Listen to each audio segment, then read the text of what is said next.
Hi, I'm Anna Olsen here on Insights into Consciousness on A1R Radio. And my website is AnnaOlsenIntuitive.com. That's ANNAOLSPN intuitive.com. It's at the bottom of the screen. Tonight, I wanted to go over a different type of ability that not a lot of people understand very thoroughly or can really relate to as much, and that is claircognizance. There's all these different clairs like clairsentience, clairaudience. There's many different abilities that people have that are considered extrasensory. When I think about them, they are more typical sensory. They're just not as able to prove them on an anatomical or physiological level in, like, let's say, a classroom in a college, or they can't really say, oh, you get claircognizance from your amygdala and your brain doing this and that, and, you know, your third eye chakra opening or what. I mean, you know, they don't go into that. Science isn't ready for that yet, but I think we're getting there with all of the new technology and new testing that they have coming out, and with how much more widely it's accepted now, with a lot of mediums coming out of the closet. And that has been very beneficial for the world, I believe, because we're starting to open up our higher selves, our higher spiritual selves, and enlightenment. This all boils down to just accepting that we are each sentient beings that have all these senses, and some of us have better extrasensory abilities than others, which is similar to having better eyesight than someone else, being born with, you know, either better or worse hearing than someone else. And it's just the same as those senses, except these are senses that are more on a different plane. They're on a different quantum physical plane, with our electromagnetic field being involved and many different scientific facts. So without going into it in too much detail, I just wanted to go over that when we're practicing claircognizance, we basically take information out of the ethereal, the astral plane, however you want to label that is not important. Basically, it's taking information as if you just were given that information and it was suddenly known to your mind. This happens with people when they are close to the veil, which is the veil that separates this life from the spiritual realm or spirit world, where people go when they die. And when this veil thins, when they're near death, or they're around somebody who is near death, or their family member could die soon, or their loved one, they can see and hear things. Most people, that veil is so thin that they can see and hear or experience things that they usually don't. And that starts to open them up to more of that world later. So for instance, when somebody is going to lose a loved one the next day, they will sometimes have what they call a knowing. They call it a knowing, or some people describe it as, gosh, it was like somebody put a microchip with information on it into my brain and suddenly I just knew. Kind of like plugging it into a computer, maybe, you know, just something with data on it. And you feeling these feelings and knowing what's going to happen. It's not even that you suspect a lot of the time when the veil is real thin. It's more or less knowing, or just knowing. So claircognizance is something that I work with on a daily basis. And oftentimes I will say something and people will say, well, how did you know that? Where did you get that? And I say, well, I just know. And the way that I describe taking it out of our dimension, this field, this life field, is I basically open myself up to angels and the divine before I start to get the information. What happens is I'm able to tap into more or less a river of information that goes over the, I'd say it's kind of like thinking about the atmosphere of the earth, and it's something that's visible and that I can pick up on another plane. And it's more or less like a river that goes across the entire atmosphere. It goes over us. And you can almost look up at it, but in your mind, in your mind's eye, and pick out different bits of information that pertain to what you are either studying, doing, reading. And this is opened by the angels. There are gatekeepers. There's a lot of things going on in the spiritual realm they're very, very strict. So the intention has to be aligned with good and service and light, if that's where you want to get your information. And in this river, or this atmospheric information realm, I guess you could call it, it contains everything. It contains good and bad. So that's why before we start readings, it's good to tap into the positive, love and above, joy, not to be in your own stuff. Put your ego on the back burner, push it out. Go ahead and just focus on the highest and greater good. And since we're imperfect humans, we've just got to get our stuff out of the picture, our concerns, our lives, I forgot to take out the trash, or I need to file my taxes type stuff. The stuff that isn't really ultimately important. Those things need to be out. And what we do is we bring forth and through the higher realm, the more positive, the more important, the things that we should really be focusing on for the eternal perspective. So we basically can tap into this pool, this river, this rushing gush of energy over us, around everyone, anytime that we need it. And the way to get the good stuff, the way to get the positive stuff that's for a higher and greater good, is to be on a higher, greater good frequency. Having the feeling of love and above, connecting with those angels. If you're having a bad day, you're having family issues, you're having job issues, financial issues, the way to put that on the back burner is to look at how insignificant that is in the eternal realm. So basically, when we're getting this information, we have to tap into it before we start the reading or before we want to get the information. A lot of people will call this prayer. And I just call it getting ready and protecting. So you suddenly just know, claircognizance. So I have Lydia in Los Angeles on the phone. I'm going to practice claircognizance with her to do a demonstration tonight. Lydia, are you there?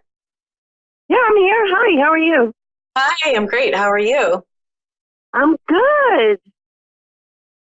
Good to hear. So I'd love to do a reading.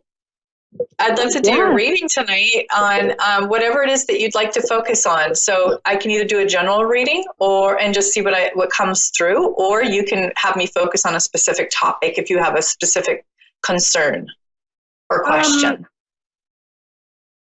Do you want me to focus on a topic? I think just focus on what comes through that I need to hear. Yeah. Sure. Yeah. So what I do is, first of all, I think about Lydia in Los Angeles. You're not too far from me. No? Where are you? I'm in Southern California. I'm in Southern California, San Luis Obispo County. Oh, you are? Yeah. Oh, awesome. I love Los Angeles. I go there for some of my volunteer work and school and things like that. So love Los Angeles, have family there. Awesome. Yeah, it's beautiful. So the first thing that we're getting for you is you need some sleep. You need some rest, either rest with your stress or physical sleep. I need to sleep. Yeah, you need rest. It could either be a break from your stress, or it could be that you need to physically sleep because your body's tired.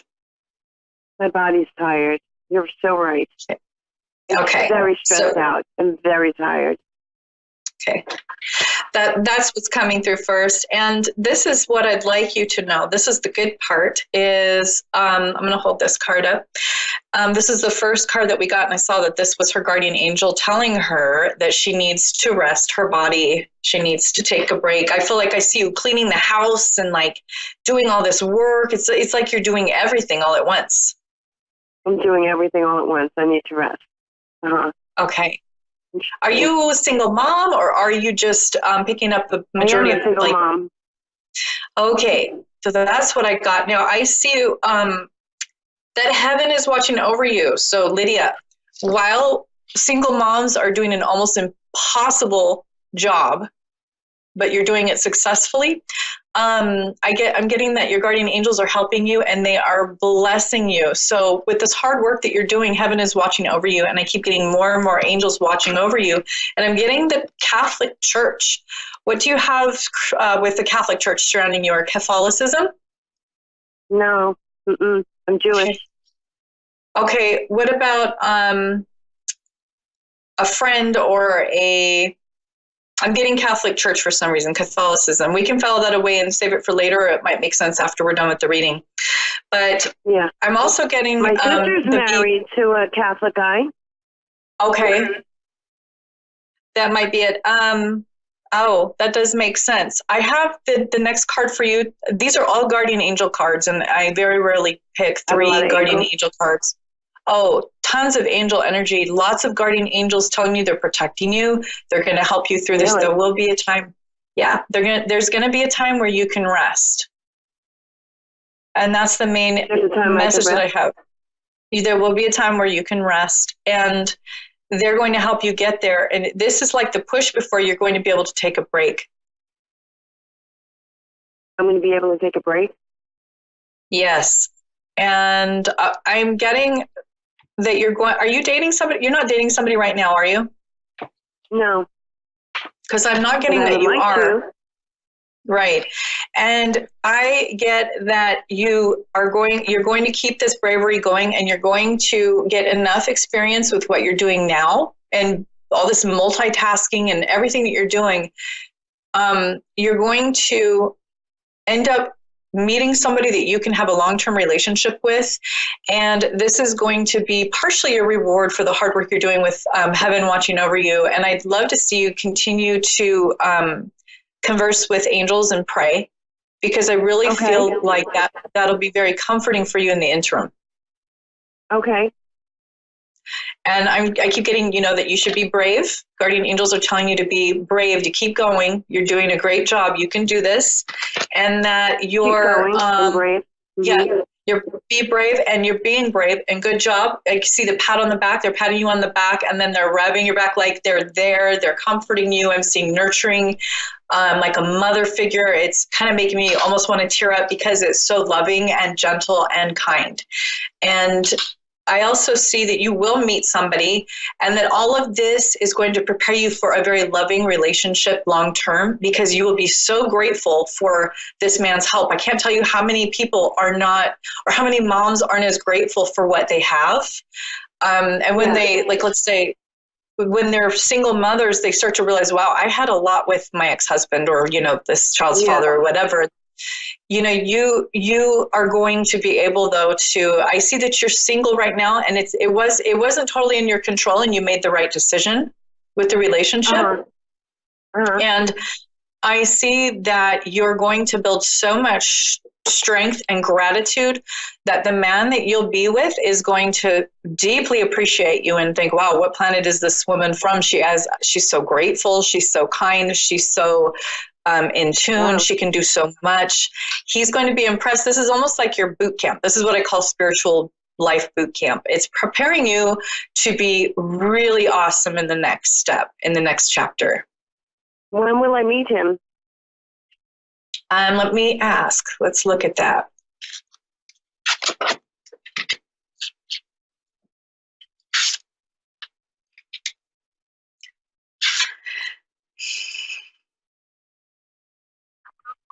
I'm getting that you're going to need another good 6 months of really reestablishing yourself and your own 6 months of your own, just getting your own routine together. And then I'm seeing 1 to 1.5. Mm-hmm. Yeah. And then 1 to 1.5 years from now, you'll be able to meet him and really start to get to know him. You won't see him as a potential mate at first, because it just won't cross your mind. It'll be another situation, and you'll just be in a situation where you won't quite see it at first. But the more you run into him, the more you have these different interactions with him within a year, you'll start to notice, oh, there's really an attraction here. We really have a great chemistry. Because I think at first, I don't know, do you go to the gym? No, but I've been walking a lot. Should I go to the because gym? I feel like, well, I feel like you'd meet him like at a gym or a place where you do either like something physical activity, like a hiking group or something like that, where you really? are, Mm-hmm. or if you start going to the gym or something like that, that you kind of just come across him and see him here and there and talk to him here and there. And then you'll start to go, wow, we really have a lot in common.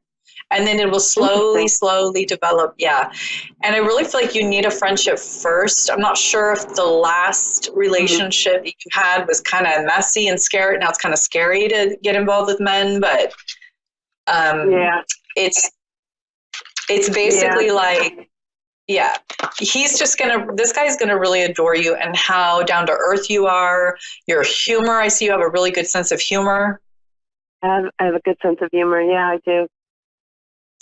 And he's going to find that refreshing in addition to all of the other qualities you have, because you're like, wow, I mean, you are doing a lot. I'm doing a lot. Yeah, I do everything. Yeah. Is it going to be financially rewarding for me soon? Oh, yeah.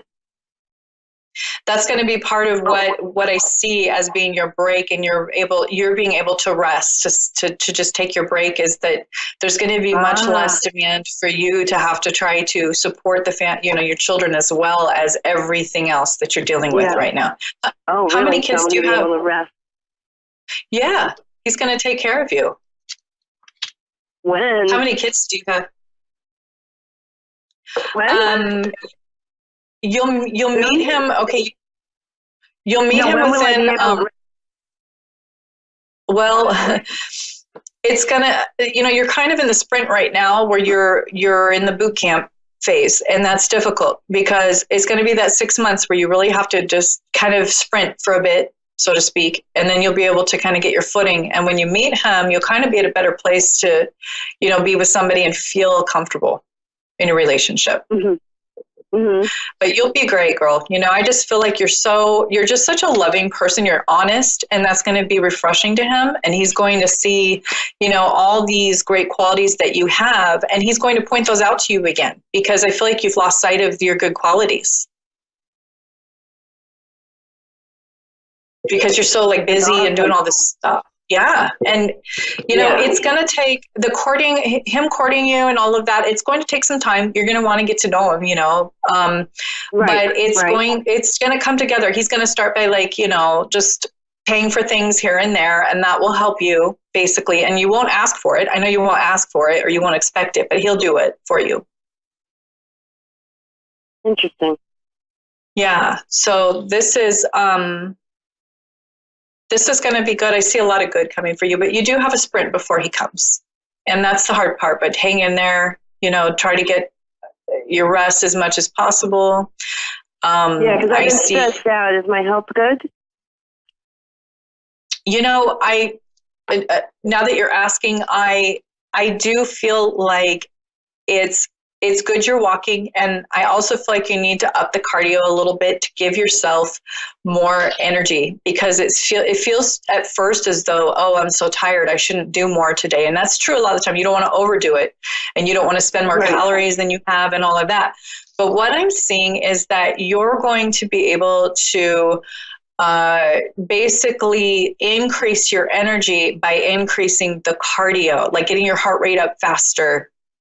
Exerting your muscles a little bit more. I've been walking a lot every day, 2, 3, 6 miles, 5 miles today. Great. So I've been definitely, doing that for the last month or so. So that's fantastic. But I should join the gym and go on the treadmill. But all right, so my health is pretty good. Just up the cardio. I feel like it would be more like. You see, I like that you're walking, and that's fantastic, and it's definitely good. I mean, 6 miles, that's good, girl. That's really amazing. Mm-hmm.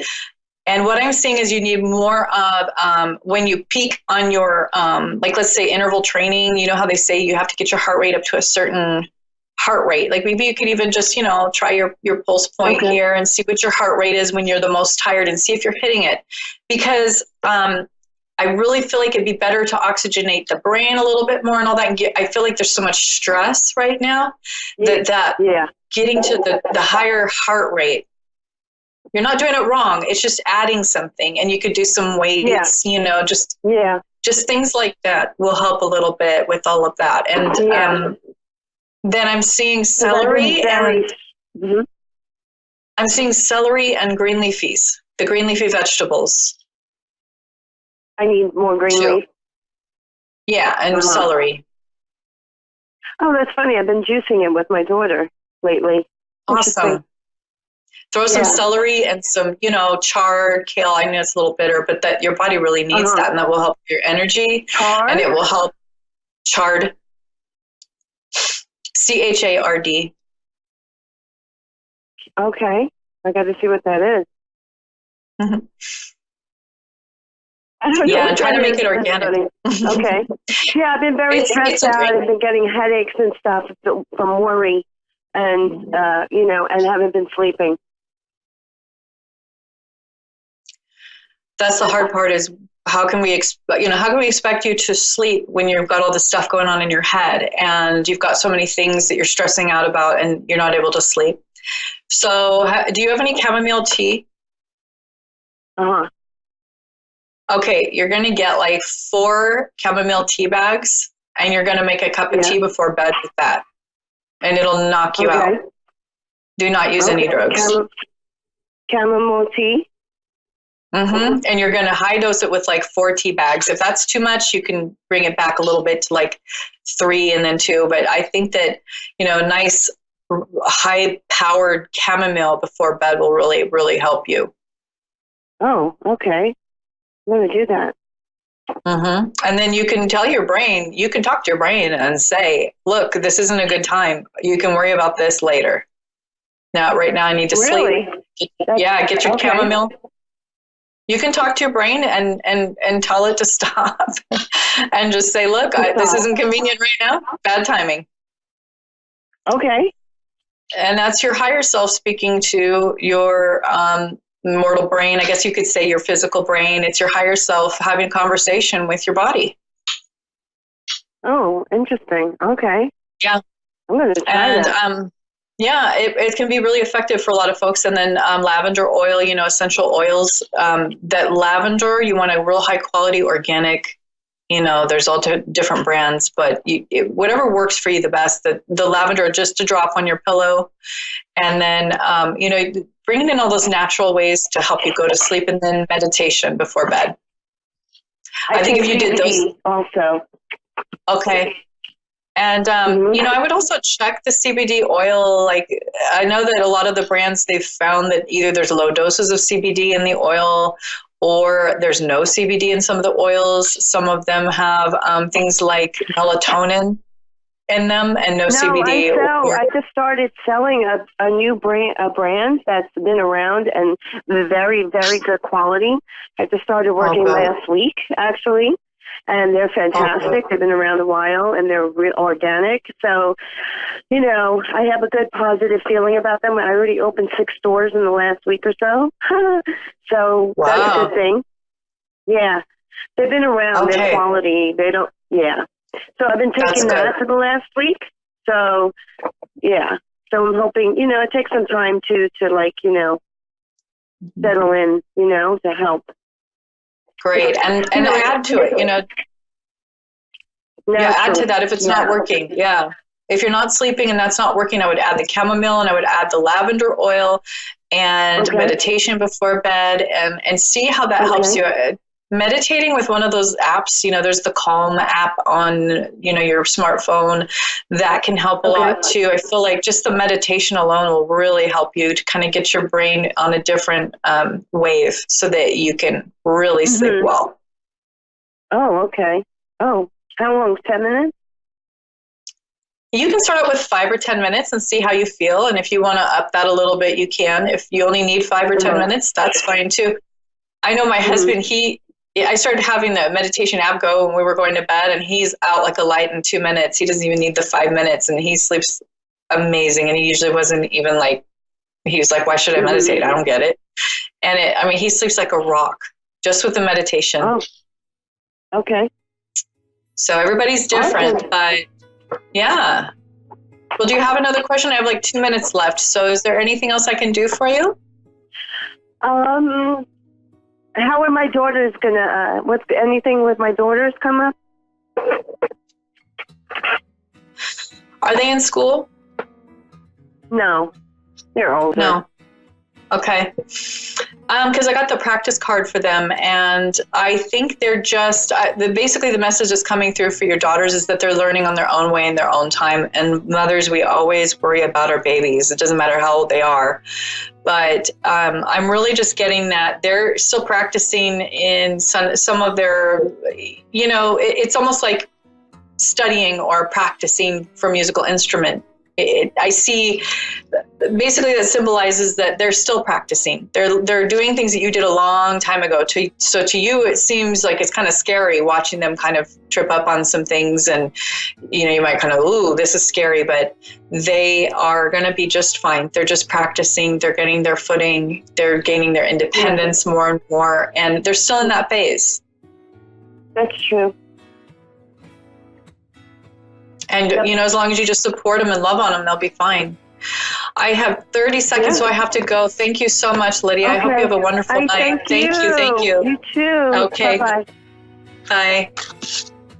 So I'm ending now tonight. I'm so sad. I wish I could speak to Lydia longer. She's such a great woman. I love doing your reading, Lydia. Have a wonderful night. And I am going to close out tonight by saying that I was seeing through claircognizance. Basically, I just knew these things like she's a single parent. I saw it in the card. It came to me. I just knew that's the claircognizance. So that's part of the demonstration. All the other things that I was getting just off the bat, like this tired and all of that. Sometimes you get the sleep card and it means that a spouse or somebody is sleepy. I want to know, though, what the Catholicism came through as and why that was coming up. So, Lydia, if you're still listening, I'd love to get an email from you about that, AnnaOlsenIntuitive.com.